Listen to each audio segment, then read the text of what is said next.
اس کے بعد ان سے کہتے ہیں کہ بھائی گھر کال کرو، اتنے لاکھ روپے آپ منگواؤ، آپ کڈنیپ ہو گئے، آپ اغوا ہو گئے. کرتے ہیں فون، پیسہ منگواتے ہیں اور پیسہ دیتے ہیں. کچے کے ڈاکوؤں نے یہ کام شروع کیا ہوا. جو خطرناک بات ہے نا وہ یہ ہے کہ یہ والی وارداتیں یعنی ٹریپ والی اب ان کا سلسلہ بڑھتے بڑھتے بڑھتے شہروں تک آ گیا ہے. لاہور میں ایسے واقعات پیش آ رہے ہیں کیونکہ وہ یہی رہا ہے کہ خواتین ایسے مردوں کو میسج کرتی ہیں، مرد تیار بیٹھے ہوتے ہیں خوشی خوشی وہ اس ٹریپ میں آنے کو. ابھی ریسنٹلی ایک نوجوان جو ہے وہ فلیٹ پر پہنچا ناشتہ لے کے. نوجوان جو اپنے ماں باپ کا کام نہ کرے، ماں اگر کہے کہ بیٹا سبزی لا دو تو وہ کبھی نہیں کرے کہ ماں میں تھکا ہوں، لیکن وہ محبوبہ کے لیے صبح صبح ناشتہ لے کے پہنچا. فلیٹ پر پہنچا، محبوبہ صاحبہ نے جو ہے دروازہ کھلا اور تھوڑی دیر بعد 2-3 لوگ اندر انٹر ہو جاتے ہیں، خوب اس کی دھلائی کرتے ہیں، اس کو مارتے پیٹتے ہیں، اس کے بعد پیسہ منگواتے ہیں. خیر وہ تو پکڑے گئے وہ لوگ، لیکن یہ واقعات بڑھ رہے ہیں. کیوں بڑھ رہے ہیں؟ بے روزگاری ہے، آسانی سے پیسہ کمانے کی ہوس کہہ لیجیے، خواتین کا استعمال. اچھا خواتین کا جو استعمال ہے نا ہنی ٹریپ کے لیے، ہنی ٹریپ تو ہمارے ارد گرد ہر جگہ پر ہے، ٹیلی ویژن پر بھی ہے. کوئی چیز پروڈکٹ بیچنی ہوتی ہے، شیمپو ہو، ایون سگریٹ ہو، سگریٹ کا خواتین کے ساتھ کیا تعلق ہے بھائی؟ مردوں کی چیز ہو، شیونگ ریزر ہو، ہم اس میں ایڈز میں جو اشتہار ہوتے ہیں ان میں آپ خاتون کو دیکھیں گے، خاتون صاحبہ آتی ہیں اور مرد نے شیو کی ہوتی ہے، وہ ایسے ہاتھ پیر انگریزی میں کچھ نہ کچھ کہتی ہیں. تو یہ بھی ہنی ٹریپ ہی ہے نا. ہنی ٹریپ کیسے ہے کہ آپ لوگوں کو راغب کر رہے ہیں پروڈکٹ خریدو، اس عورت کا، اس حوا کی بیٹی کا چہرہ دکھا کے. تو یہ ہنی ٹریپ نہیں تو اور کیا ہے؟ ہنی ٹریپ تو ہمارے ارد گرد ہر جگہ بکھرے پڑے ہیں. اور یہ ہنی ٹریپ میں صرف مرد نہیں آتے، خواتین بھی آتی ہیں جو گھر سے ستائی ہوتی ہیں، جو اپنے شوہر سے خوش نہیں ہوتی ہیں، جو اپنے سسرال سے خوش نہیں ہوتی ہیں، جن کو لگتا ہے یا ہوتا بھی ہے کہ ان کا جو شوہر ہے ان کی طرف آپ پہلے کی طرح توجہ نہیں دیتے ہیں، بچے پیدا ہوئے ہیں یا کچھ بھی ہے، وہ بھی ٹریپ ہوتی ہیں نوجوانوں کے ہاتھوں. کیونکہ خاتون کو اگر یہ یقین دلا دیا جائے کہ بھائی تم دنیا کی آخری خوبصورت عورت ہو اور تمہارے ساتھ بڑی زیادتی ہو رہی ہے، تمہارا شوہر تمہاری قدر نہیں کرتا، تو وہ ساری باتیں مان لیتی ہیں. ایک فیکٹ ہے. اور خاص طور پر جو پکی عمر کی خواتین ہیں وہ ایسے ٹریپ میں بہت جلدی آ جاتی ہیں، اور وہ اتنی جلدی آ جاتی ہیں کہ وہ پھر اپنی جو مان مریادہ ہے، جو اپنی عزت ہے، اپنی روایات ہیں، وہ پیچھے چھوڑ دیتی ہیں. پھر ایسی خاتون میں اور ایک جسم فروش عورت میں کوئی فرق نہیں رہتا ہے. یہ واقعات پیش آ رہے ہیں، انفارچونیٹلی یہ واقعات پیش آ رہے ہیں. تو ہنی ٹریپ کی مختلف اقسام ہیں. اب المیہ یہ ہے کہ یہ واقعات بڑھ رہے ہیں اور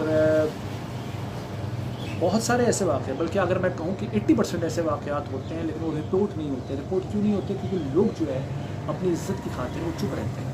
جیسے اگر کوئی شادی شدہ شخص ہے وہ یہ ظاہر ہے نہیں چاہے گا کہ اس کی اولاد کو، اس کی بیوی کو، اس کے گھر والوں کو، اس کے ماں باپ کو پتہ چلے کہ کیا ہوا تھا. جی بھائی صاحب جو ہیں وہ کسی خاتون کے چکر میں آ کے وہاں گئے تھے، جمع پونجی لٹا آئے ہیں. ظاہر ہے وہ نہیں چاہیں.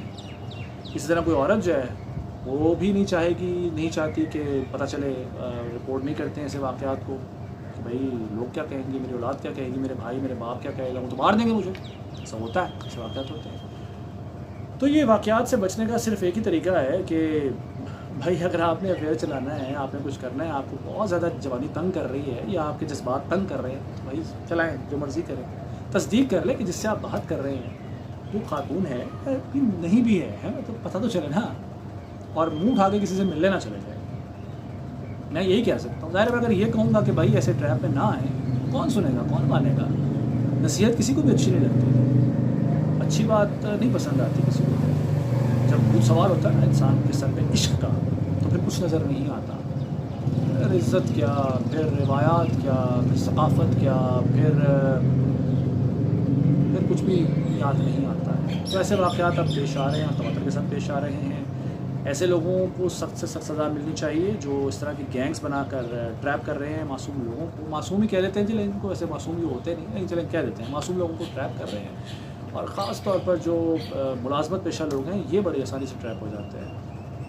تو قانون کو اپنا راستہ اختیار کرنا چاہیے. پھر ہاں تصویریں جو بھیجتی ہیں خواتین، وہ خواتین بھیجتی ہیں تصاویر دوسرے مردوں کو، اس میں بلیک میل ہو جاتی ہیں.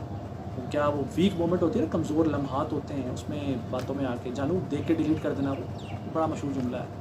وہ چینل دیکھ کے ڈیلیٹ کر دینا کے چکر میں تصویریں بھیج دیتی ہیں، ویڈیوز بھیج دیتی ہیں، بعد میں پھر ٹریپ ہوتی ہے، بلیک میل ہوتی ہے اور پیسہ ادا کرتی ہیں. مردوں کا بھی یہی حال ہوتا ہے، مرد بھی ایسے ٹریپ ہوتے ہیں، بلیک میل ہوتے ہیں. تو اجتناب کریں ایسی چیزوں سے. یہ سوشل میڈیا ہے، فیس بک، انسٹاگرام، اسنیپ چیٹ، اس نے کام بہت خراب کیا، یہ گند مچا رہی ہے. میرا خیال ہے جب یہ سب چیزیں نہیں تھیں، موبائل فونس نہیں تھے، تب یہ واقعات اتنے زیادہ نہیں تھے. اب آسانی کے چکر میں گیجٹس نے سب کچھ خراب کر دیا، گندا کر دیا. اپنے بچوں کو بچائیں، اپنی اولاد، اگر آپ کے بچے چھوٹے ہیں تو ان کے موبائل فونس، ان کی ایکٹیویٹیز پر نظر رکھیں. خاص طور پر جو ایک سینسٹیو ایج ہوتی ہے نا، ٹین ایج جسے کہتے ہیں، اس میں اپنی اولاد پر ضرور نظر رکھیں. یہ بڑا آسان ہوتا ہے شکار بننا کسی کا بھی. تو یہ ایک پیغام تھا جو میں دینا چاہ رہا تھا. باقی خلیل الرحمان قمر صاحب، اگلے آپ کے ڈرامے کا انتظار رہے گا. امید ہے کہ آپ اپنے اس واقعے پر بھی کوئی ڈرامہ تحریر کریں گے اور ایمانداری کے ساتھ کریں گے. باقی سر، کوئی بھی ایسا کام کرنے سے پہلے نا اپنی اگر اولاد کو آپ نہیں دیکھ رہے، اپنی بیوی کو نہیں دیکھ رہے، گھر کو نہیں دیکھ رہے، تو کم از کم اپنا شناختی کارڈ دیکھ لیا کریں، اس پہ اپنی تاریخ پیدائش دیکھ لیا کریں، پھر آپ شاید باز رہیں. آخر میں اگر ویڈیو اچھی لگی تو لائک اور شیئر کر دیجیے گا، اور چینل کو سبسکرائب نہیں کیا تو سبسکرائب کر دیجیے گا. ذیشان ملک کو اجازت دیجیے. اللہ حافظ.